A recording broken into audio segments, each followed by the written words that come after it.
नमस्कार, स्वागत है आपका पब्लिक वाणी पर। और आज के अखबारों का विश्लेषण लेकर मैं आपके सामने हाजिर हूँ। इस कार्यक्रम में हम लोग अखबार के पहले पन्ने पर कौन सी खबरें छपी है इसके बारे में बात करते हैं। इसमें हम हिंदी एवं अंग्रेजी के अखबारों को शामिल करते हैं। तो चलिए शुरुआत करते हैं दैनिक जागरण अखबार से। दैनिक जागरण ने आज का शीर्षक लिखा है, गांधी के खिलाफ इस्तेमाल हुए कानून को खत्म क्यों नहीं करते, मांगा जवाब। राजद्रोह की धारा 124A के दुरुपयोग पर सर्वोच्च न्यायालय ने सरकार से किया सवाल। दरअसल जो है धारा 124A के दुरुपयोग को लेकर जो है एक याचिका दायर की गई थी सुप्रीम कोर्ट में, और इसी याचिका पर सुनवाई करते हुए सुप्रीम कोर्ट ने जो है सरकार से सवाल मांगा है। कहा है कि ये कानून जो है वो अंग्रेजों के ज़माने का है।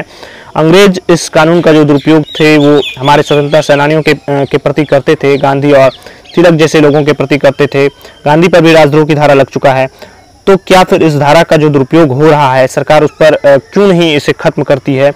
तो अटॉर्नी जनरल के वेणुगोपाल के द्वारा कहा गया है कि कुछ दिशा निर्देश जो हैं इसको लेकर जारी कर सकते हैं, लेकिन इसे खत्म जो है नहीं किया जा सकता है। तो सुप्रीम कोर्ट ने कहा कि IT एक्ट की धारा जो 66A उसे खत्म करने के बाद भी उस पर जो है केस दर्ज हो रहे हैं। तो सिर्फ इस दिशा निर्देश से इस पर जो इसका जो दुरुपयोग हो रहा है वो कैसे रोका जा सकता है। तो दरअसल इसे ही दैनिक जागरण ने आज जो है शीर्षक बनाया, हेडिंग बनाया है। दैनिक जागरण पर जो अगली खबर है वो है, बंगाल में कानून का राज नहीं, शासक का कानून। NHRC की रिपोर्ट, बंगाल हिंसा पर ममता सरकार की कड़ी आलोचना। मानवाधिकार आयोग ने की हत्या और दुष्कर्म मामलों की CBI जांच की सिफारिश।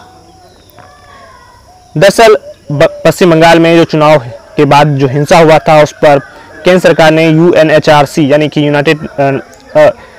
कि केंद्र सरकार ने जो है मानवाधिकार आयोग NHRC की जो रिपोर्ट है नेशनल ह्यूमन राइट्स कमीशन को भेजा था, और नेशनल ह्यूमन राइट्स कमीशन यानी राष्ट्रीय मानवाधिकार आयोग ने जो है अपना इस पर रिपोर्ट दिया है हाईकोर्ट को। और ये रिपोर्ट दरअसल लीक हो गई है, और इसी पर जो है ममता बनर्जी ने भी घेरा है कि आखिर ये रिपोर्ट लीक कैसे हो गई, जबकि ये रिपोर्ट सिर्फ हाईकोर्ट को जाना था। तो इसी पर है, और NHRC ने ये कहा है कि वहाँ शासक का जो है राज है, इसीलिए जो हत्या और दुष्कर्म जैसे कई मामले हैं उस पर CBI जांच की जो है उन्होंने सिफारिश किया है। अगली खबर दैनिक जागरण पर है, आत्मनिर्भर भारत से आकर्षित हो रहे निवेशक। प्रधानमंत्री मोदी कल वाराणसी में थे और उन्होंने वहाँ पर जो है कई चीज़ें कही है, और उन्होंने कई योजनाओं का शिलान्यास किया। लगभग 1500 करोड़ की योजनाओं का जो है सौगात दिया है बनारस को। प्रधानमंत्री ने वहाँ कहा कि भाई भतीजावाद से जो है विकास नहीं होता है, विकासवाद से चलती है सरकार। तो इस तरीके की बातें कही है। योगी का उन्होंने तारीफ किया। तो प्रधानमंत्री से जुड़ी हुई खबर, जो प्रधानमंत्री ने वाराणसी का दौरा किया उससे जुड़ी हुई खबर है। अगली खबर एक बहुत महत्वपूर्ण खबर है दैनिक जागरण के पहले पन्ने पर, कमलनाथ बन सकते हैं कांग्रेस के कार्यकारी अध्यक्ष। कमलनाथ मध्य प्रदेश के पूर्व मुख्यमंत्री जो हैं उनका जो है कांग्रेस के कार्यकारी अध्यक्ष बनाए जाने की बात चल रही है। तो देखने वाली बात होगी कि क्या उनको बनाया जाता है या नहीं। ये खबर दैनिक जागरण के पहले पन्ने पर है। एक और महत्वपूर्ण खबर है दैनिक जागरण के पहले पन्ने पर, भारत में हर तीसरे वयस्क को लग चुका टीका। भारत में हर तीसरे वयस्क को जो है अब तक जो है कोरोना का टीका लग चुका है।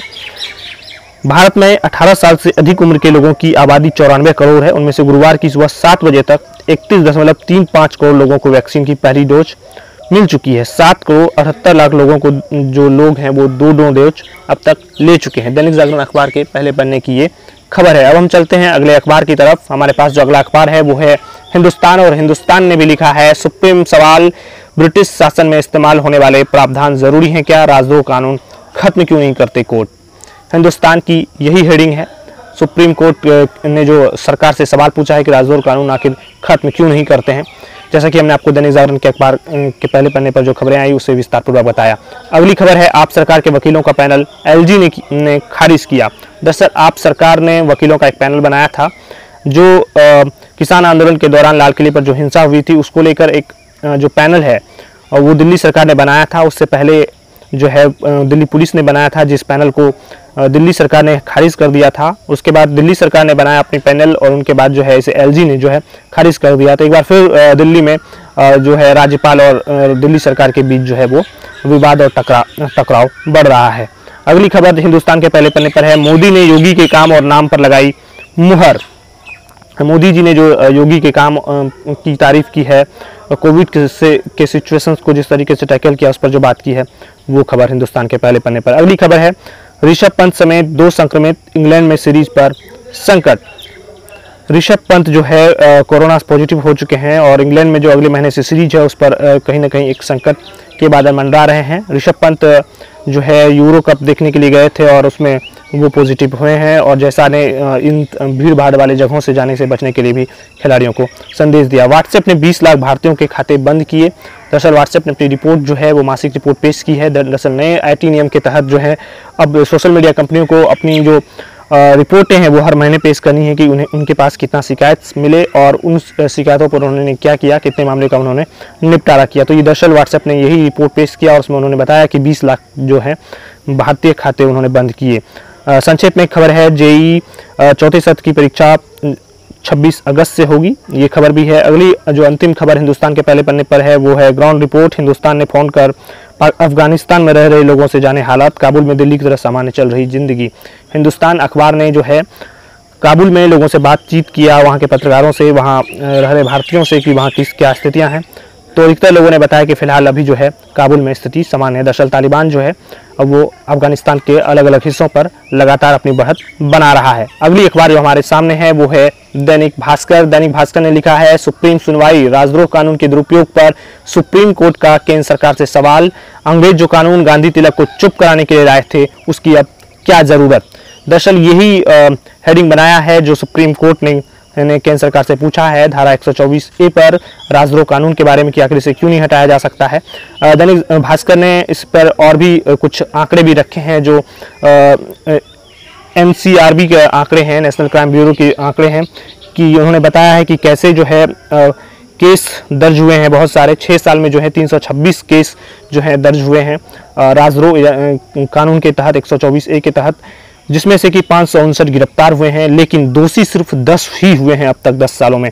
तो ये जो है आंकड़ा उन्होंने बताया है 66A पर जो सुप्रीम कोर्ट ने टिप्पणी की और उस पर कुछ आंकड़े जो हैं उन्होंने बताया और साथ ही ये भी बताया कि लॉ कमीशन ने कब कब जो कहा है कि कानून को खत्म कर देना चाहिए। इस पर भी दैनिक भास्कर ने दरअसल ये लिखा है इसमें। दरअसल लॉ कमीशन ने वर्ष 1968 में कहा था कि लॉ कमीशन ने अभी रिपोर्ट में राजद्रोह कानून निरस्त करने का विचार खारिज किया कहा था कि कानून रखना जरूरी है। 1968 में लॉ कमीशन ने कहा था कि कानून बनाए रखना चाहिए। 1971 में जो है लॉ कमीशन ने कहा था कि इस कानून को व्यापक बनाना चाहिए और 2018 में लॉ कमीशन ने कहा कि इसे जो है इस धारा को खत्म करने पर जो है विचार करना चाहिए।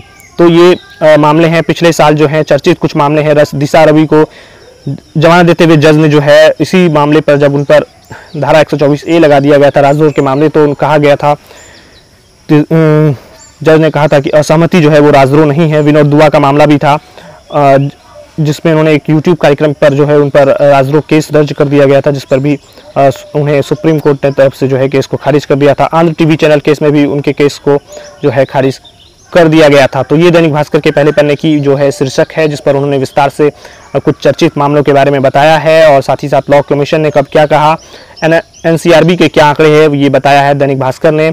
अगली जो खबर है दैनिक भास्कर पर वो है WHO ने चेताया, दुनिया कोरोना की तीसरी लहर के शुरुआती चरण में।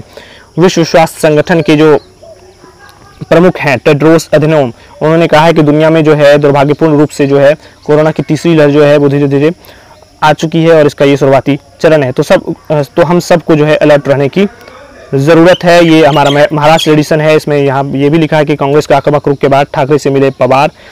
SB ने डांगे की शिकायत पर शुरू की परमवीर सिंह के खिलाफ खुली जांच। तो ये दैनिक भास्कर अखबार के पहले पन्ने पर कुछ खबरें हैं। तो चलिए अब हम बढ़ते हैं अगले अखबार की तरफ। हमारे पास जो अगला अखबार है वो है अंग्रेजी का द हिंदू। द हिंदू ने भी आज जो है सुप्रीम कोर्ट की टिप्पणी को ही अपना शीर्षक बनाया है। द हिंदू ने लिखा है, why do you need the colonial law of sedition, CGI ask government. Chief justice ने जो सवाल पूछा है सरकार से, जो सवाल पूछे हैं सरकार से, ये उसी पर है। Chief justice of India NV Ramana ने जो कहा है ये उसी पर जो दैनिक द हिंदू है जिन्होंने शीर्षक बनाया है। अगली खबर जो है द हिंदू पर वो है, PM lauds Uttar Pradesh efforts in tackling Covid, PM Modi lavishes praises on Yogi's for maintaining law and order. प्रधानमंत्री ने जो योगी आदित्यनाथ की सरकार की जो तारीफ की है, अगली खबर उससे जुड़ी हुई है। अगली खबर जो है वो है द हिंदू पर, Maharashtra active case number 6 and up sticks. Maharashtra में जो कुछ केसेस हैं एक्टिव केस वो जो है कुछ हद तक अब बढ़ रहे हैं। तो क्या ये तीसरी लहर की आहट है?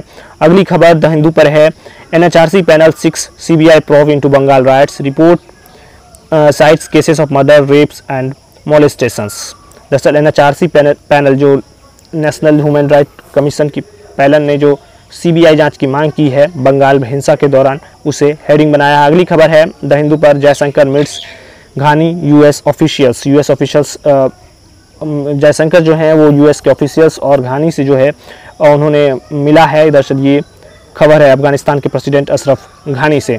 अगली खबर जो है द हिंदू पर संक्षेप में है, वो उमर खालिद से जुड़ी हुई है। उमर खालिद जिस पर UAPA लगाया गया था, उन्होंने जो है बेल की मांग की है और इसको लेकर दिल्ली कोर्ट में उन्होंने जो है बेल पिटीशन दायर किया है। तो ये द हिंदू पर अखबार के पहले पन्ने पर खबरें हैं।